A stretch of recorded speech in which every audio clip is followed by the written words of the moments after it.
Pernahkah kamu berpikir, bagaimana sebuah restoran sederhana di pinggir jalan bisa berubah menjadi kerajaan makanan cepat saji terbesar di dunia?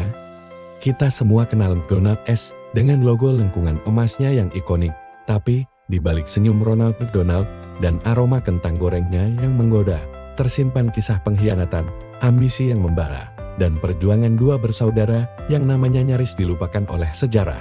Ini bukan cuma cerita tentang burger dan kentang goreng, tapi sebuah kisah kelam di balik berdirinya McDonald's. Kisah ini dimulai pada tahun 1940, dua orang bersaudara, Richard dan Maurice McDonald, atau yang akrab dipanggil Dick dan Mark, membuka sebuah restoran kecil di San Bernardino, California. Mereka punya mimpi besar. Mereka ingin menciptakan sesuatu yang berbeda dari restoran pada umumnya yang saat itu seringkali lambat dan kurang efisien. Dengan visi yang cemerlang, mereka merombak total dapur mereka dan menciptakan sebuah sistem revolusioner yang mereka sebut Speedy Service System. Bayangkan, ini adalah cikal bakal konsep makanan cepat saji modern yang kita kenal sekarang. Semua prosesnya diatur sedemikian rupa, seperti di sebuah pabrik. Burger, kentang goreng, dan milkshake disiapkan dengan kecepatan luar biasa tanpa mengorbankan kualitas. Hasilnya, hanya dalam hitungan menit, pelanggan sudah bisa menikmati pesanan mereka yang masih panas dan segar. Restoran mereka pun sukses besar, menjadi sensasi lokal yang selalu ramai dikunjungi. Dick dan Mark puas dengan pencapaian mereka, sebuah bisnis keluarga yang berjalan lancar. Tapi, mereka tidak pernah menyangka, kesuksesan inilah yang akan menarik perhatian seseorang yang akan mengubah takdir mereka selamanya. Tahun-tahun 1954 menjadi titik balik dalam sejarah McDonald's. Seorang pria berusia 52 tahun bernama Ray Kroc, yang saat itu berprofesi sebagai penjual mesin milkshake keliling, mendengar kabar tentang restoran kecil yang memesan 8 mesinnya sekaligus. Penasaran, ia pun pergi langsung ke San Bernardino untuk melihatnya sendiri. Apa yang ia saksikan di sana benar-benar membuatnya terpukau. Ia tidak hanya melihat antrean panjang pelanggan yang puas, tapi juga sebuah sistem kerja yang sangat efisien, seperti mesin yang diminyaki dengan baik. Kroc, dengan naluri bisnisnya yang tajam, langsung melihat sebuah potensi emas. Ini bukan sekadar restoran. Ini adalah model bisnis yang bisa diduplikasi di seluruh Amerika. Dengan gaya bicaranya yang karismatik dan meyakinkan, Kroc mendekati McDonald bersaudara. Ia melukiskan gambaran besar tentang waralaba McDonald's yang tersebar dari pantai ke pantai. Awalnya, Dick dan Mark ragu. Mereka sudah pernah mencoba waralaba sebelumnya, dan hasilnya tidak memuaskan. Tapi Kroc tidak menyerah. Akhirnya, mereka luluh dan memberikan izin kepada Kroc untuk membuka cabang McDonald's. Namun, di balik kesepakatan itu, tersimpan ambisi tersembunyi yang bahkan tidak pernah terlintas di benak kedua bersaudara itu. Perlahan tapi pasti, perang bisnis pun dimulai di bawah kendali Ray Kroc. Waralaba McDonald's tumbuh pesat. Ia membuka banyak cabang dengan kecepatan kilat dan menerapkan kontrol yang sangat ketat. Kroc memperkenalkan sistem bisnis modern. Mulai dari standarisasi rasa di setiap gerai hingga strategi pemasaran yang agresif, ia sadar betul bahwa konsistensi adalah kunci. Sebuah burger McDonald's di Illinois harus punya rasa yang sama persis dengan yang ada di California. Namun, di sisi lain, McDonald bersaudara mulai merasa cemas. Mereka merasa ide orisinal mereka telah diambil alih dan diubah menjadi sesuatu yang tidak lagi mereka kenali.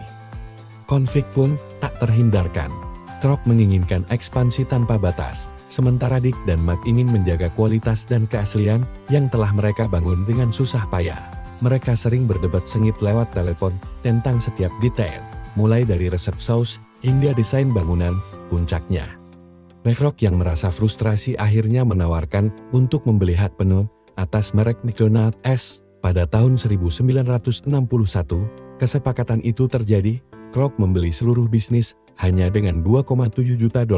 Tragisnya, kesepakatan itu tidak mencakup royalti seumur hidup yang seharusnya diterima oleh para pendiri, dan yang lebih ironis, restoran asli milik McDonald bersaudara di San Bernardino terpaksa harus tutup karena mereka tidak boleh lagi menggunakan nama McDonald's. Setelah berhasil menguasai merek itu sepenuhnya, Ray Kroc bergerak tanpa hambatan. Ia mengubah McDonald's menjadi simbol kapitalisme Amerika. Ia tidak hanya menjual burger, tapi juga properti.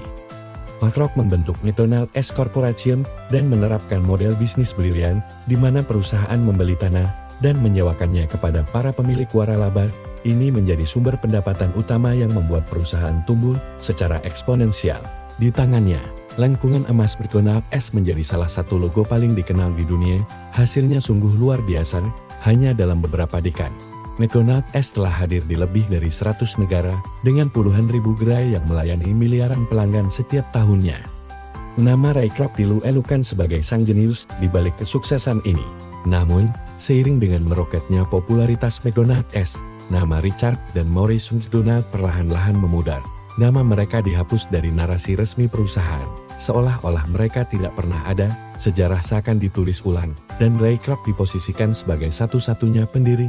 Kini, McDonald's S lebih dari sekadar restoran cepat saji.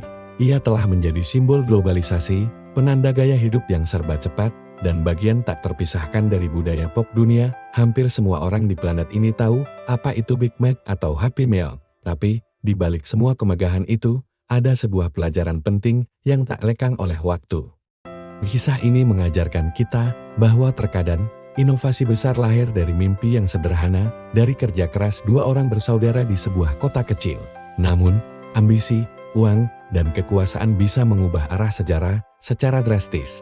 Dunia mungkin mengenal Ray Kroc sebagai pendiri McDonald's S, tapi sejarah yang sesungguhnya tahu, tanpa visi dan sistem revolusioner dari Richard dan Maurice McDonald, tidak akan pernah ada Golden Arches yang kita kenal hari ini.